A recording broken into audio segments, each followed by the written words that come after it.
بسم الله الرحمن الرحیم. مونږ ته پکې لږونه موقع ملاو شوه یو څو شعرونه وام.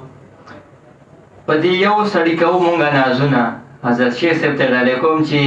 په دې یو سړي کوو مونږه نازونه، پور په هر چای د غرونه احسانونه، او امن بیا یې شخصیت لملاړه بوله،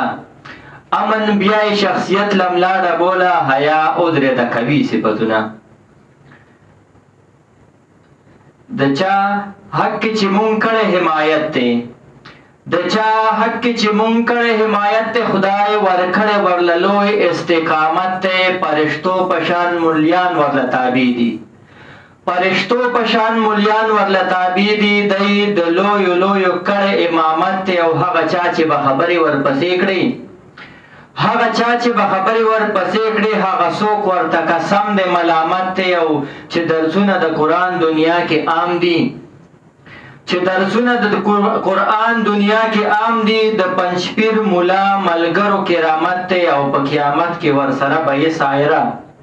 په قیامت کې ورسره به یې سایره، چا سره چې په دنیا کې دې صحبت دی. د قام اولس خادم او مددگار دی را پیدا کی،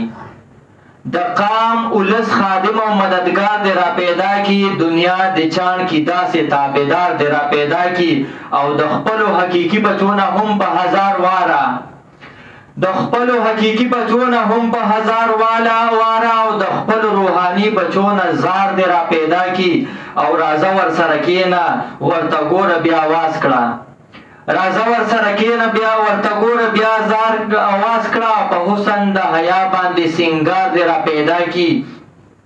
سحر ماښام درسونو له په منډه ستړی ستړی، سحر ماښام درسونو له په منډه ستړی ستړی، د سر سورې سکون د غاړې هار دی را پیدا کی، او چې نوي ګوره کلي او وطن کې خاموشي وي، چې نوی ګوره کلی او وطن کې خاموشي وي، آرام د وجود زړونو له قرار دی را پیدا کی. او دا یو شعر خو بیا شیخ صاحب ته بالکل ډالۍ دی چې سایره زما ټولو هوښیارانو ته چیلنج دی، سایره زما ټولو هوښیارانو ته چیلنج دی، زما د نر بابا په شانتې پلار دی را پیدا کی.